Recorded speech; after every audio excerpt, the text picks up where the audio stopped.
From this to this. Ang haggard na nga ng face lock ko. Parang I need to salon na. Kaya nga nandito na ako. Kasi apaka-haggard ko na. Magpapagawa nga ako ng hair ko dito sa Dibalicious Salon. Apakaganda dito. Pero mas maganda ako.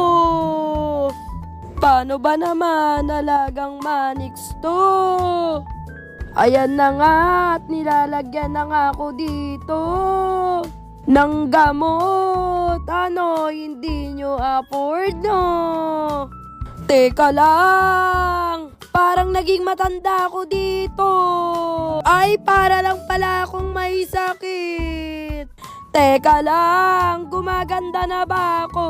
Feel ko kasi, oo. Ano, Saed, hindi nyo afford yung kagandahan ko? Charis! Ang dami ko nang gamot dito sa ulo ko. Grabe nga, ganto pala to. Ang init pala sa anit. Ewan ko na lang talaga kung hindi pa matanggal yung mga lisa ko. Feeling ko nga dead on arrival silang lahat. Di na yata kinaya. O ano, Saed, eto na yung resulta. Paniguradong pag ginarap sa akin si Merpek, talo agad, no? Pero hanggang kay Merpek lang yata eh. Pero mga naka, wala talaga akong masabi kasi sobrang ganda talaga. Isa lang masasabi ko, ano, Saed? Cherry.